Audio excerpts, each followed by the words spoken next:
सदाशिवा हर हर महादेवा पार्वती वल्लभ सदाशिवा हर हर महादेवा पार्वती वल्लभ सदाशिवा हर हर महादेवा पार्वती वल्लभ सदाशिवा हर हर महादेवा पार्वती वल्लभ सदाशिवा हर हर महादेवा पार्वती वल्लभ सदाशिवा हर हर महादेवा पार्वती वल्लभ सदाशिवा हर हर महादेवा पार्वती वल्लभ सदाशिवा हर हर महादेवा पार्वती वल्लभ सदाशिवा हर हर महादेवा पार्वती वल्लभ सदाशिवा हर हर महादेवा पार्वती वल्लभ सदाशिवा हर हर महादेवा पार्वती वल्लभ सदाशिवा हर हर महादेवा पार्वती वल्लभ सदाशिवा हरे राम राम राम हरे हरे हरे कृष्णा कृष्णा कृष्णा हरे हरे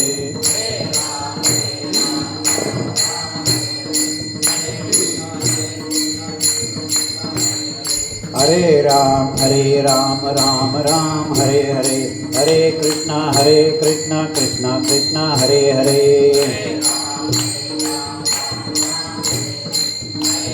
ठीक है हरे राम राम राम हरे हरे हरे कृष्णा कृष्णा कृष्णा हरे गोपाल कृष्ण भगवान की जय सजयति सिन्दूरवदनो देवो यत्पादपङ्कजस्मरणं वासरमणिरिव तमसां राशिन्नाशयति विघ्नानां ध्यायेन्नित्यमपूर्ववेशललितां कन्दर्पलावण्यदां देवीं देवगणैरुपास्य चरणां कारुण्यरत्नाकराम् लीला विग्रहणीं विराजितभुजां सच्चन्द्रहासादिभिर्भक्तानन्दविधायिनीं प्रभुदितां नित्योत्सवां रेणुकां जन्माद्यस्य यतो नवयादितरतश्चार्थेष्वभिज्ञस्वराट् तेने ब्रह्महृदाय आदिकवये मुह्यन्ति यत्सूरयः तेजो वारिमृदां यथा विनिमयो यत्र त्रिसर्गो मृषा धाम्ना स्वेन सदा निरस्तकुहकं सत्यं परं धीमहि गोपाल कृष्ण भगवान की सच्चिदानंद भगवान की जय राजाधिराज प्रभु त्र्यंबकेश्वर भगवान की जय गंगा गोदावरी माता की जय सद्गुरु निवृत्तिनाथ महाराज की जय ओम नमः पार्वती पतये हर हर महादेव हरे राम राम राम हरे हरे हरे कृष्णा कृष्णा कृष्णा हरे हरे हरे राम राम राम हरे हरे हरे कृष्णा कृष्णा कृष्णा हरे हरे हरे राम राम हरे हरे हरे कृष्णा कृष्णा कृष्णा हरे हरे हरे राम राम हरे हरे हरे कृष्णा कृष्णा कृष्णा हरे हरे हरे राम राम हरे हरे हरे कृष्णा कृष्णा कृष्णा हरे हरे हरे राम राम हरे हरे हरे कृष्णा कृष्णा कृष्णा गोपाल कृष्ण भगवान की जय इंदीवरेन्द्रमणिसुन्दरमिन्दिरेशं मन्दीकृतेन्द्रदिविवृन्दमनन्तवीर्यं मन्दस्मितप्रसरनन्दितलोकवृन्दं वन्दे दिनेन्द्रकुलनन्दनरामचन्द्रम् आपदामपहर्तारं दातारं सर्वसम्पदां लोकाभिरामं श्रीरामं भूयो भूयो नमाम्यहम् राजाधिराज प्रभु रामचंद्र भगवान की जय। मनोजवं मारुततुल्य वेगं जितेन्द्रियं बुद्धिमतां वरिष्ठं वातात्मजं वानरयूथमुख्यं श्रीरामदूतं शरणं प्रपद्ये। अतुलितबलधामं हेमशैलाभदेहं दनुजवनुकृशाणुं ज्ञानिनाम् अग्रगण्यं सकलगुणनिधानं वानराणाम् अधीशं रघुपतिप्रियभक्तं वातजातं नमामि। श्रूयतां देवदेवेश नारायण जगत्पते त्वदीयेनावधानेन कथयिष्ये शुभा कथा। श्री मल्लिकार्जुन भगवान की जय। श्री पाताल गंगा माता की, श्री शैलधाम की जय। सगळ्यांनी म्हणायचंय ओम हरये नमः, ओम हरये नमः, ओम हरये नमः। आजचा कथाप्रसंग सौराष्ट्रे सोमनाथंच श्रीशैल्ये मल्लिकार्जुनम् उज्जयिन्यान्तु महाकालम् ओंकारं ममलेश्वरम् परल्यां वैद्यनाथंच डाकिन्यां भीमशंकरं सेतुबंधे तु रामेशं। काल इथपर्यंतची कथा आपण ऐकली। आज नागेशम दारुकावने, औंढ्या नागनाथ तीर्थक्षेत्र। प्रसंग असा आहे की सत्ययुगामध्ये अत्री आदी सप्त ऋषी या भूतलावरती तीर्थयात्रा करत असताना हरिक्षेत्रम कुरुक्षेत्रम श्रीरंगम सेतुबंधनम प्रयागंच पुष्करंच काशीं गोदावरीं तथा अनेक तीर्थयात्रा करत करत करत ते निघाले।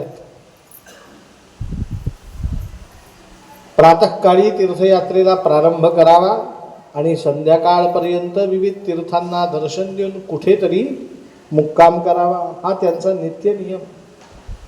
हे सप्तऋषी अत्यंत सिद्ध ऋषी आहेत आणि एक दिवस तीर्थयात्रा करत असताना त्यांचा मुक्काम झाला दारुका वनामध्ये। आणि दारुका वनामध्ये सगळ्यांचं रात्रीचं शयन झालं। पहाटे ते ध्यानाला बसले आणि ध्यानाच्या अवस्थेत त्यांच्या लक्षात आलं की या ठिकाणी कुठेतरी शंकराची पूजा सुरू आहे आणि या शंकराच्या पूजेचं स्वरूप अत्यंत दिव्य आहे आणि कोणीही सामान्य भक्त शंकराची पूजा करत नाही आहेत, विशेष भक्त आहेत शंकरांची पूजा करतात। पंच उषक्काली शिवशंकरांचं ध्यान सगळ्या ऋषींना झालं। ही पूजा कुठे सुरू आहे शोधाशोध सुरू आहे। काही केल्या ते पूजा करणारे दिव्य शिवभक्त आणि शंकराची पिंड दृष्टोत्पत्तीस पडेना। पूजा तर होतीये, स्पंदन तर जाणवत आहेत। लक्षात ठेवा, तुम्हाला मी विज्ञान सांगतो। स्पर्शाचं आणि जाणीवेचं एक शास्त्र असतं। प्रत्येकाचं शरीर सारखं नसतं, प्रत्येकाच्या शरीराचे स्पर्श सारखे नसतात, प्रत्येकाच्या शरीराची जाणीव सारखी नसते, त्याच्यामध्ये काहीतरी विशेषत्व असतं। तुम्हाला सांगतो, तुम्ही देवघरात जर 1 तास देवपूजा करून बाहेर पडलात तर तुमच्या शरीराचे स्पंदन आणि जाणीव निराळी असतात। आणि तेच तुम्ही स्नान करून स्नानगृहातनं तुमच्या भाषेत बाथरूममधनं बाहेर पडलात तर स्पंदन निराळे असतात। आणि तेच तुम्ही शयन कक्षातनं बाहेर आलात तर तुमचे स्पंदन काय असतात? निराळे असतात। तुम्हाला हेलन केलर माहिती आहे का? नाव ऐकलंय? ही आंधळी होती, आंधळी. तिला 0% दिसायचंच नाही. पण तिच्या समोर मनुष्य आला की त्या मनुष्याचा ती हातात घ्यायची, म्हणायची, तुम्ही प्रार्थना घरात आलेले आहात ना. प्रार्थना घर या शब्दाचा अर्थ त्यांच्या भाषेत गिरिजाघर, चर्च. ती सांगायची, तुम्ही हातात हात दिला, तुम्ही आत्ता भोजन करून आलात ना, तुम्ही आत्ता झोपून आलात ना. साधनेतल्या माणसाचे शरीर दिव्य असतात, ते सामान्य नसतात. एक छोटीशी कथा सांगतो. श्री समर्थ रामदास स्वामी रोज 1,30,000 रामनामाचा जप करायचे. किती? श्रीराम जय राम जय जय राम. एका आसनावर बसून पहाटेच्या वेळेस. वर्तमान काळात रामभद्राचार्य माहिती आहे ना तुम्हाला, आंधळेत ते, फार विद्वान मनुष्य आहे. त्यांनी तर एका प्रवचनात सांगितलं, मी 2 लाख नाम रोज घेतो. किती घेतो? असो, तो विषय सोडून द्या. तर रामदास स्वामी ज्या आसनावर बसून जप करायचे, त्या आसनावरती एक दिवस त्यांनी जप केला आणि आपल्या ध्यानगृहातनं बाहेर आले. समर्थ रामदास स्वामींचा शिष्य कल्याण तिथे गेला आणि थोडीशी धूळ पडलेली दिसली, म्हणून आसन उचलून रूम स्वच्छ करावी म्हणून हातामध्ये केरसुणी घेतली. पण आसनाला उचलण्यासाठी म्हणून तो कल्याण तिथे गेला आणि चटका बसावा असा स्पर्श त्याला त्या आसनाचा झाला. लक्षात ठेवा, सिद्ध लोकांचा स्पर्श सुद्धा सिद्ध असतो. हे सप्तऋषी सिद्ध आहे, शंकराची पिंड सुद्धा सिद्ध आहे आणि पूजा करणारे सुद्धा कोणीतरी सिद्ध असले पाहिजेत. पण ते कोण आहेत लक्षात घ्यायचं. हे यात्रेआधी सप्तऋषी ध्यानस्थ बसलेत आणि ध्यानावस्थेत लक्षात आलं की शंकराची पिंड आणि त्या पिंडीची पूजा करणारे दिव्य भक्त आपल्याला दिसतीलच कसे, कारण ही पूजा जमिनीच्या आत सुरू आहे. एक छोटीशी कथा मध्ये सांगतो तुम्हाला. कालिय नागाचं भगवंतांनी दमन केलं. कालिय नागाने विचारलं, देवा माझे तू दात का पाडले? हे दिलेत तू, विष तू दिलंय, संताप तू दिलाय आणि माझं दमनही तूच करतो. श्रीकृष्णांनी सांगितलं की सर्पाला राहण्यासाठी जमिनीच्या खाली रमणद्वीप दिलेला. सर्पाने कुठे राहावं? रमणद्वीपामध्ये. रमणद्वीप म्हणजे जमिनीच्या खाली 16 फूट. सर्पाला राहण्यासाठीची भूमी रमणद्वीपामध्ये. त्या सप्तऋषींनी जमिनीच्या आतमध्ये रमणद्वीपामध्ये प्रवेश केला. पाहतात तर काय, भुजंगेशाय विद्महे सर्पराजाय धीमहि तन्नो नागः प्रचोदयात्, नवकुलाय विद्महे विषदन्ताय धीमहि तन्नो सर्पः प्रचोदयात्. त्या रमणद्वीपामध्ये दिव्य रत्न जडित अशा आसनावरती बसून नवनाग शंकरांची पूजा करत होते. पण ते शंकरांचं दिव्य लिंग होतं, सामान्य लिंग नव्हतं. वसिष्ठ ऋषींना सूत मुनी सांगतात की शंकराच्या पिंडीची साळुंका म्हणजे खालचा भाग हा वालुकामय होता, पण त्याच्यावरती जो लिंग भाग होता तो शाळिग्राम शिळेचा होता. हरिहरात्मक, हरी म्हणजे साळुंका, हर म्हणजे काय? विष्णू, आणि त्याच्यावरती शाळुंका. असं ते दिव्य रूप बघितलं आणि अनंतादी नवनाग प्रसन्न झालेत सप्तऋषींना पाहून. सगळ्यांनी वेदमंत्राचं पठण सुरू केलं. सद्यो जातं प्रपद्यामी सद्यो जाताय वै नमो नमः, भवे भवे नाति भवे भवस्वमान भवोद्भवाय नमः. सगळ्या ऋषीमुनींनी त्या शिवपिंडीवरती बेल फुलं अर्पण केले. वामदेवाय नमो, ज्येष्ठाय नमः श्रेष्ठाय नमो रुद्राय नमः कालाय नमः कलविकर्णाय नमो बलविकर्णाय नमो बलाय नमो बलप्रमथनाय नमः सर्वभूतदमनाय नमो मनोन्मनाय नमः.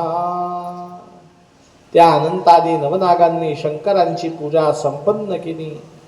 पत्र पुष्प फलतोयादी अर्पण झाल्यानंतर साष्टांग प्रणाम केला. नमः शिवाभ्याम नवयौवनाभ्याम परस्परश्लिष्टवपुर्धराभ्याम नगेंद्रकन्या वृषकेतनाभ्याम नमो नमः शंकर पार्वतीभ्याम. आता अत्र्यादी सप्तऋषींनी त्या नवनागांना सांगितलं, हे सर्पाधिराज नागराज अनंता, सर्पांचा राजा आहे अनंतनाग, तू एवढ्या दिव्य अशा शिवपिंडीची पूजा करतो, हे पाहून मला अत्यंत संतोष वाटतोय. आणि तू हरिहरात्मक उपासना करतो याचं मला विशेष वाटतं. पण माझी तुला विनंती आहे. म्हणे काय? म्हणे सांप्रत काळी सत्ययुग असल्या कारणाने सगळ्या ठिकाणी धर्माचं आचरण होणार आहे पूर्ण.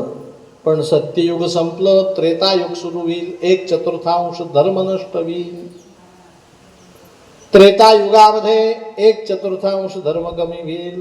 द्वापर युगामध्ये 1/2 धर्म कमी होईल. आणि कलियुगात तर धर्म उत्तरोत्तर कमी कमी कमी कमी होईल.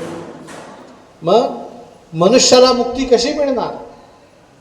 तर मुक्तीसाठी काहीतरी आश्रयस्थान पाहिजे. म्हणून तुला मी विनंती करतो, या शिवलिंगांचं दर्शन पूजन करण्याची मुभा तू मनुष्याला दे. इथे अनेक संतप्त जीव येतील, या शिवलिंगाचं दर्शन घेतील आणि स्वतःला कृतार्थ बनवतील. अनंत नावाच्या नागाने होकार दिला आणि ते शिवलिंग जनसामान्यांना तुमच्या आमच्यासाठी प्रदर्शित केलं गेलं. नागांनी पूजा केली म्हणून त्या ज्योतिर्लिंगाचं नाव झालं श्री नागेश्वर भगवान की जय. आजही तुम्ही त्या औंड्या नागनाथला गेलात तर 12 ज्योतिर्लिंगांपैकी एकमेव ज्योतिर्लिंग असं आहे की जे रमणक द्वीपामध्ये खाली उतरून जावं लागतं. कसं उतरून जावं लागतं? गेलेला आहात ना, बघितलं असेल.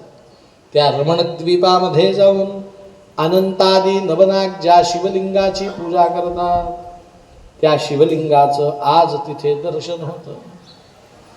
गेले नसाल तर अवश्य जाऊ. गुलशन कुमार माहिती आहे का? टी सिरीज कॅसेट्स काढल्या होत्या. त्या टी सिरीज कॅसेटमुळे त्याला भरपूर पैसा मिळाला. त्या पैशाचा विनियोग कुठेतरी करावा म्हणून द्वारका आणि दारुका वन आहे ना, त्या दारुका वनाला ते द्वारका वन समजले. द्वारकेजवळ औंड्या नागनाथाचं मंदिर बांधलंय, नागेश्वर ज्योतिर्लिंग. पण खरं ज्योतिर्लिंग कुठे आहे? आपल्या महाराष्ट्र प्रांतामध्ये. आणि आपल्या वारकरी संप्रदायामध्ये ज्यांनी प्रेममय नामाची शिकवण दिली त्या नामदेवांचं गुरु उपदेशाचं स्थान हे औंड्या नागनाथ आहे. संत श्रेष्ठ श्री विसोबा खेचर महाराज की, जिथे नामदेवांना नाममंत्राची दीक्षा दिली. आमच्या नामदेवांनी कीर्तनाचं किती मोठं श्रेष्ठत्व आहे हे औंड्या नागनाथला पटवून दिलं. त्याची साक्ष तिथे आहे. औंड्या नागनाथचं मंदिर नामदेवांच्या कीर्तनासाठी फिरलं. बोलू ऐसे बोल जेणे बोले विठ्ठल डोले, नाचू कीर्तनाचे रंगी ज्ञानदीप लावू जगी. परेहुनी परते घर तेथे राहू निरंतर, सर्व सत्ता आली हाता नाम याचा खेचर दाता. नामदेवांच्या कीर्तनाचं वैशिष्ट्य काय? बोलू ऐसे बोल. कीर्तनकार, प्रवचनकार, कथाकार यांनी कसं बोलावं? तुम्हाला काय आवडेल आणि काय आवडणार नाही याचा विचार करू नये. जेणे बोले विठ्ठल डोले. पांडुरंगाला काय आवडेल तेच सांगितलं पाहिजे. तुम्हाला आम्हाला तर जे आवडत नाही ते विषय सांगण्याचं हे ठिकाण कथा नाही, प्रवचन नाही, कीर्तन नाही.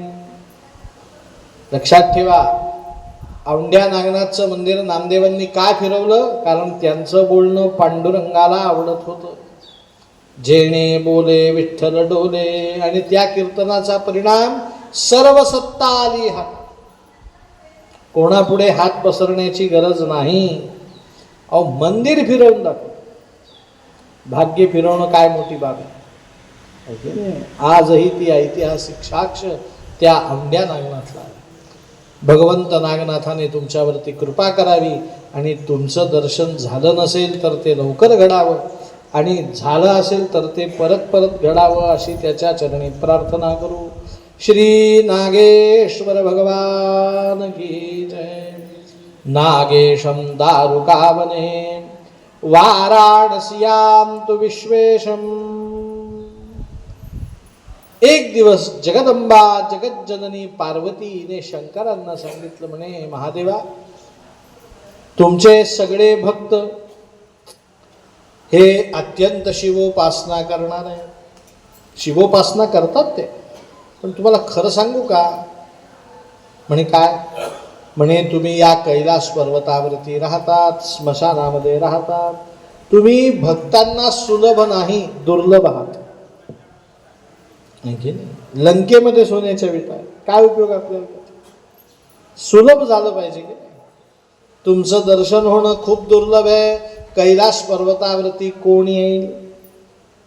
पुढे शब्द आहे कंसातला मारायला. कैलास पर्वतावर कोण जाईल हो मारायला? आणि दुसरं ठिकाण महादेवांचं कुठलं? स्मशानेश्वा क्रीडा स्मरहर पिशाचा सहचरा चिता भस्माले पहा स्रगपी नृकरोटी परिकरा. त्या स्मशानातही कोण जाईल मारायला? महाराज, तुमचं हे राहण्याचं स्थान मला पसंत नाही. भक्तांच्या दृष्टिकोनातनं तुम्ही भक्तांना सुलभ झाले पाहिजे. काय करू? महादेवांनी ब्रह्मदेवाला, विष्णूला बोलवलं आणि सांगितलं की माझ्यासाठी राहण्यासाठी एक सुयोग्य भूमी शोधा. ब्रह्मदेवांनी विष्णूंनी तप केलं. माझ्याकडे बघा नीट. ब्रह्मदेव बसलेत गंगेच्या एका तीरावर, विष्णुदेव बसलेत गंगेच्या एका तीरावर, आणि त्यांच्या तपश्चर्येच्या साधनेमुळे ब्रह्मदेव आणि विष्णू दोघही द्रवरूप झाले. काय झाले? लिक्विड. भक्ती ओथंबली, द्रवली, स्त्रवली. विष्णूंपासून जो द्रवभाग निघाला त्याला म्हणायचं वरुणा नावाची नदी. कुठली नदी? मोठ्याने नाव सांगा. वरुणा. आणि ब्रह्मदेवाच्या द्रवभूत साधनेमुळे जी नदी निघाली तिचं नाव असी. ब्रह्मदेवासाठी निघाली ती असी आणि विष्णूंसाठी निघाली ती वरुणा. तर वरुणा आणि असी, वरुणा नदी येते इथून, असी नदी येते इथून. या दोन नद्या येऊन गंगेला मिळतात. परिणाम असा भूभाग तयार होतो. कसा भूभाग तयार होतो? असा. इकडून आली वरुणा, इकडून आली असी, आणि समोरून वाहते गंगा. या असी आणि वरुणेच्या संगम क्षेत्रामुळे तयार होणाऱ्या त्रिकोणाला म्हणतात श्री वाराणसी. काय म्हणतात? वरुणा आणि असी या दोन नद्यांचा संगम जिथे गंगेमध्ये होतो त्या गंगेच्या तीरावरती असणारं दिव्य क्षेत्र, त्या क्षेत्राचं नाव वाराणसी. दिव्य भूमी तयार झाली आणि त्या दिव्य भूमीवरती शंकरांनी अनेक आपले भक्त पाठवले. कोण कोण पाठवले? विश्वेशम, माधवम, धुंडिम, दंडपाणिंच भैरवम, वंदे काशीं गुहां गंगां, भवानी मणिकर्णिका. विश्वेशम माधवम वाराणसीला सगळ्यात पहिल्यांदा पाठवला विष्णूंचा अवतार, त्याचं नाव वेणी माधव. काय नाव? विश्वेशम माधवम. दुसऱ्यांदा पाठवलं आपल्या पुत्राला, त्याचं नाव धुंडीराज. धुंडीम दंडपाणींच भैरवम. 14 यम आणि त्या यमांवरती सत्ता गाजवणारा कालभैरव, हे 15 जण पाठवलेत पृथ्वीवरती. दंडपाणींच भैरवम वंदे काशीम गुहां गंगा. स्वर्गामध्ये काशी, एक काशी भूतलावरती आहे, तशी एक काशी स्वर्गामध्ये, जिथे शंकरांनी आपली गंगा चिन्मय स्वरूपात लपवून ठेवली आहे. ती गंगा काशी नगरी समवेत त्या वाराणसी क्षेत्रामध्ये पाठवली. भवानी मणिकर्णिका. आणि देवदेवतांनी स्नान केलेलं पुण्य पवित्र असं मनकर्णिका नावाचं तीर्थ, जे नारायणाच्या मनापासून निर्माण झालेलं होतं, जे वैकुंठात होतं, ते वैकुंठातलं सगळ्याच्या सगळं तीर्थ कुठे पाठवलं? या वाराणसी नगरीमध्ये. आणि वाराणसी नगरीमध्ये भूत प्रेत पिशाचाद्या यक्ष गंधर्व राक्षसा, सगळे भूत प्रेत पिशाच, शाकिनी टाकिनी आदी आपले भूत परिवारांना पाठवलं. आणि एका शुभ मुहूर्तावरती श्रावण महिन्यातल्या 3ऱ्या सोमवारी प्रदोष समय श्री शिवशंकर भगवान या वाराणसी क्षेत्रामध्ये येऊन राहिले. नमः पार्वती पतये हर हर महादेव. आता जगदंबा पार्वतीने सांगितलं, महाराज, या जगताला म्हणतात विश्व. या विश्वाचे तुम्ही नाथ. कसे नाथ? तर या वाराणसी क्षेत्री मी तुमची पत्नी म्हणून राहणार नाही, विश्वाचं भरण पोषण करणारी अन्नपूर्णा स्वरूपामध्ये मी राहीन. आणि यच्च यावत जीव मात्रांना अन्न पाणी पुरवेन मी, पण नाव तुमचं सांगेन. म्हणून सगळं जगत तुम्हाला विश्वनाथ नावाने ओळखेल. काय नावाने ओळखेल? विश्वनाथ. शंकरांनी ते मान्य केलं.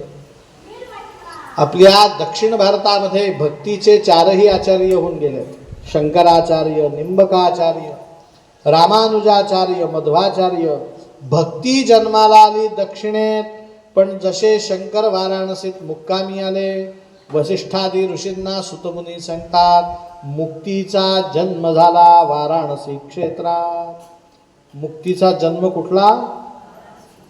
तुम्ही आम्ही म्हणतो ना, मला मुक्त व्हायचं, मला मुक्त व्हायचं. वाल कुठे?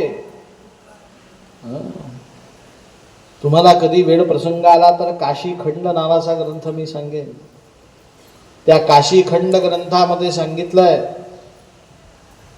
की वेळ प्रसंग आला तर हातपाय तोडून घ्यावेत स्वतःचे. काय तोडून घ्यावेत? इथून हात तोडावेत 2, इथून पाय तोडावेत, पण काशी नगरी सोडू नये. हातापायांच्या आश्रयाने आपण काशी सोडू शकतो की नाही? काशी नगरीचं वास्तव्य मोठ्या मुश्किलीने, महापुण्याने मिळते. कारण काशी क्षेत्रामध्ये मुक्ती जन्माला आलेली आहे.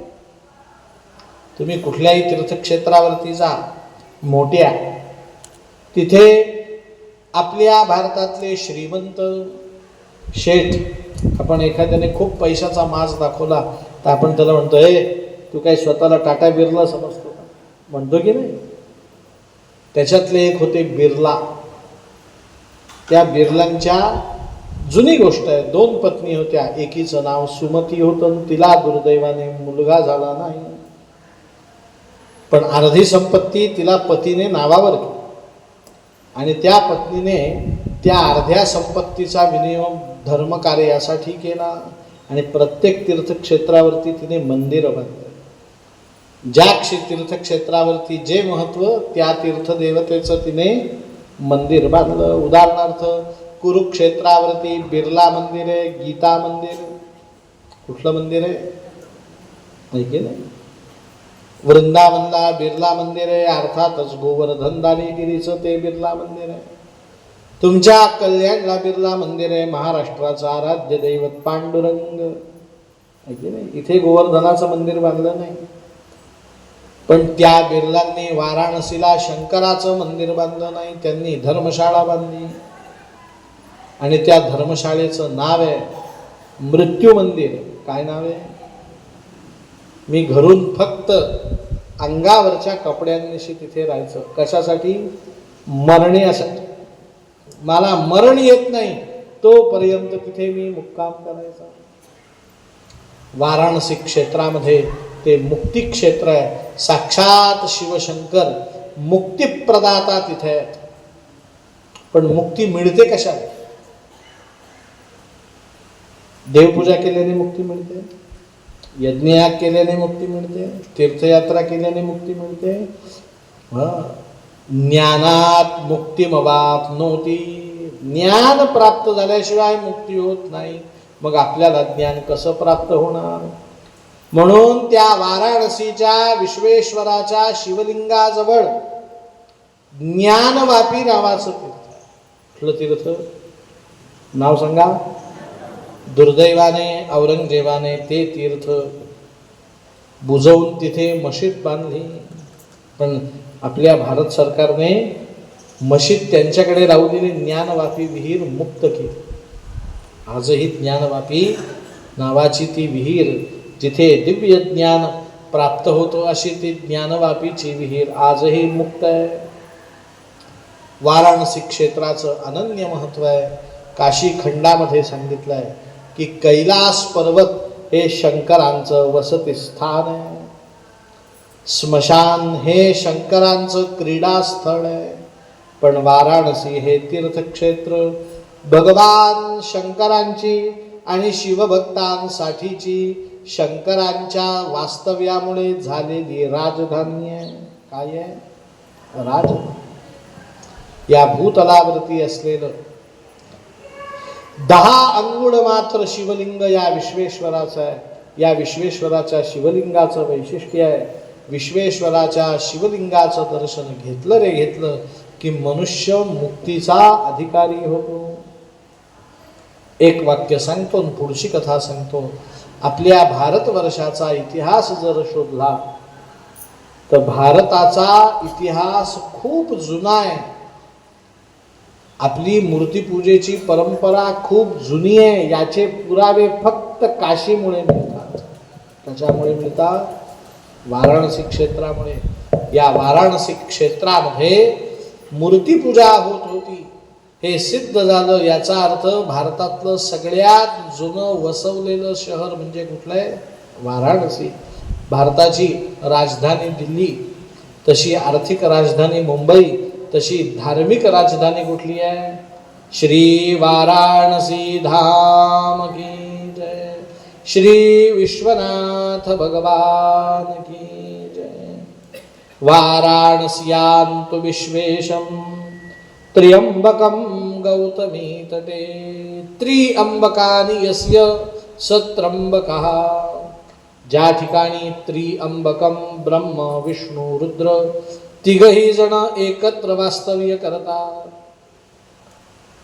ब्रह्मदेव विष्णू आणि शंकर तिघही वेगवेगळे नाहीत हे समजून देण्यासाठी जे ज्योतिर्लिंग आहे त्या ज्योतिर्लिंगाचं नाव त्र्यंबकेश्वर. पण हे प्रगट कसं झालं? आमच्या त्र्यंबकेश्वर क्षेत्री एक महान ऋषी राहत होते. त्यांचं नाव महर्षी गौतम. या गौतमांचा अधिकार फार मोठा होता. हे सकाळी सूर्योदयाला भात पेरायचे, साळ, आणि दुपारी 12 वाजता ती साळ पेरून उगवायची आणि ती उगवलेली साळ शिजवून ते गौतम ऋषी अन्न खायचे. सत्ययुगामध्ये दुष्काळ पडला.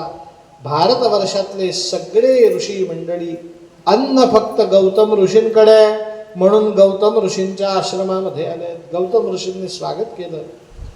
गजतुरग सहस्त्रम गोकुलम भूमिदानम कनकरजतपात्रम मेदिनी सागरांतम उभयकुल पवित्रम कोटिकन्या प्रदानम न भवति समतुल्यम अन्नदानम समानम. लक्षात ठेवा, मी आज 1000 लोकांची खिचडी शिजवली, पातेलं घेतलं, रस्त्यावरती उभं राहिलो तर अन्नदान होतं. काय होतं? पण एखाद्याने अन्न मागितलं मग त्याला अन्न दिलं तर ते अन्नदान फार श्रेष्ठ आहे. लक्षात ठेवा, मनुष्य स्वाभिमानी असतो, कोणाकडे अन्न मागत नाही. पण ज्या वेळेस त्याच्या प्राणावरती संकट येतं त्यावेळेस तो अन्नाची काय करतो? याचना. म्हणून कोणीही अन्न मागितलं तर नाही म्हणू नये. गौतम ऋषींचं किती भाग्य, भारतवर्षातले सगळे ऋषी मंडळ या त्र्यंबकेश्वरी आले आणि सांगितलं आम्ही अन्न पाण्यासाठी तुमच्याकडे. गौतम ऋषींना फार आनंद झाला, सांगितलं आनंदाने राहा. पण त्यावेळेस कैलास पर्वतावरती घटना घडली, पार्वती रडत होती. गणपतीने विचारलं, आई तू का रडते? म्हणे अरे बाबा, तुझ्या वडिलांनी सवत आणलेली आणि तिच्यावर ते विशेष प्रेम करतात. म्हणे कोण? म्हणे तिचं नाव गंगा. आमच्या गणपतीने युक्ती केली, गणेश नावाच्या ऋषींचं रूप घेतलं. आईची दासी होती जया आणि विजया, त्यातल्या जयेला सांगितलं तू वासरी हो, मी होतो ऋषी. तिच्या कानात सगळी युक्ती सांगितली आणि गौतम ऋषींच्या आश्रमामध्ये गणेश ऋषी गेले. बरोबर त्यांच्या गाय. गौतम ऋषींनी त्या गणेश ऋषींचं स्वागत केलं. गणेश ऋषी स्थानापन्न झाले, पण वासरी सरळ शेतामध्ये घुसली. गाय. गौतम ऋषी त्या गोमातेजवळ गेले तर सांगितलं, गोमाता, या सृष्टीची रचना भगवंतांनी केलेली आहे आणि ती रचना करत असताना प्रत्येकावरती अन्नादी संस्कार करण्यासाठी अन्नाचे अधिकार दिलेले आहेत. गोमाता, तुलाही पोट आहे, उदर आहे, तुलाही भूक लागली असेल, बरोबर आहे. पण तुला खरं सांगू का, निसर्गाचा नियम असा आहे की हे जे पीक उभं आहे या पिकाला आलेलं कणीस घेण्याचा अधिकार मानवाला आहे. आणि ते कणीस आम्ही घेतलं की उभी असलेली शेतातली काडी याच्यावरती अधिकार कोणाचा ठेवलाय? तुझा ठेवलाय. बघ, तुम्हाला समजावं म्हणून शिवपुराणात वेळ दिलेली नाही, पण समजावं म्हणून 12 वाजता हे कणीस मी तोडणार आहे आणि 11:30 वाजले, तू अर्धा तास फक्त थांब. 12 वाजता कणीस तोडतो, सगळ्या काड्या तू खा. पण ती जया नावाची दासी, तिला गणपतींनी स्क्रू फिट केलेला होता, बुद्धीचं दैवत. तिने ऐकलं नाही, भराभरा कणीस खायला सुरुवात केली. गौतम ऋषींनी हातामध्ये दर्भ होते, एक दर्भ घेतला आणि दर्भ घेऊन अभिमंत्रित केला, त्या गायीवरती टाकला. त्या दर्भाने मंत्र काय म्हटला होता की त्या दर्भाच्या योगाने गायीचं तोंड बांधलं जाईल. पण ती जया नाटकीच होती, गणपतीची शिष्या होती. तिला त्या दर्भाचा स्पर्श होता क्षणी तिने मेल्याचं नाटक केलं. गणेश ऋषी तिथे उभेच होते, त्यांनी हलकल्लोळ केला. गौतमांनी गोहत्या केली, गौतमांनी गोहत्या केली. सगळं ऋषी मंडळ तिथे आलं. गाय तर मेलेली दिसते, गौतम ऋषींच्या हातात दर्भ तर दिसतात. गणेश ऋषींचं तेच सांगताय, खोटं बोलणार नाहीत गणेश ऋषी. गणेश ऋषींनी पाहिलं ऋषी मंडळावरती आपला प्रभाव पडलेला आहे. आता आपण काही सांगितलं तरी ते ऐकते. त्यांनी सांगितलं, बाबांनो, तुम्ही गोहत्या केलेल्या माणसाच्या घरचं अन्न कसं खाणार? सगळ्या ऋषीमुनींनी सांगितलं, गौतम ऋषी, झाली तेवढी तुमची अन्नसेवा पुष्कळ झाली, आता आम्ही पत्नी सशिष्य परिकरा इथून निघून जा. तुम्ही तुमचं शेत ती गोहत्या तुमच्या तुम्ही पाहून घ्या. आम्ही उपाशी मरू, पण गोहत्या केलेल्या माणसाच्या हातचं आम्ही खाणार नाही. गौतम ऋषींनी ऋषी मंडळासमोर जाऊन माफी मागितली आणि सांगितलं, गोहत्येच्या पातकापासून मुक्ती द्या. म्हणे आम्ही कशी काय देणार? पोथीमध्ये असं काहीही सांगितलेलं नाही की अमुक एक गोष्ट केल्याने गोहत्येच्या पातकापासून मनुष्याची मुक्ती मिळेल. गणेश ऋषी पुढे आले, म्हणे तुमच्याकडे पोथी नसेल, पण माझ्याकडे पोथी आहे. माझ्याकडे उपाय आहे. म्हणे काय? शंकरांच्या जटेतली गंगा भूतलावर आणून गौतमांनी स्नान केलं तर काय होईल? गोहत्येच्या पातकापासून मुक्ती मिळेल. शंकरांनी गौतम ऋषींसाठी रागाने जटा आपटली. रागाने आपटी जटा त्या शिवशंभू प्रगटे ब्रह्मगिरीवरी जा. ब्रह्मगिरीवर तुम्ही गेलात तर शंकराने आपटलेल्या काय आहेत? जटा आहेत. आणि त्या जटेतनं गंगा नदी प्रगट झाली. गौतमांनी ती प्रगट केली म्हणून तिचं नाव झालं गौतमी गंगा माता की जय. शंभूच्या त्वरित जटेतून निघाली गंगेला बघून मुनी प्रणाम घाली. केली ही लीला असे द्विजोत्तमाने त्यासाठी श्रुत जन गौतमाभिधाने. नमः पार्वती पते. आमच्याकडे ब्राह्मण भोजन होतं त्यावेळेस श्लोक म्हणण्याची प्रथा आहे बरं का. हा पंक्तीतला श्लोक म्हटला. हा कुठला श्लोक म्हटला? आमच्याकडे लघुरुद्र असतो की नाही, 11 ब्राह्मण जेवायला बसतात, एका पाठोपाठ एक काय म्हणतो आम्ही? श्लोक म्हणतो. त्याच्यातला हा श्लोक.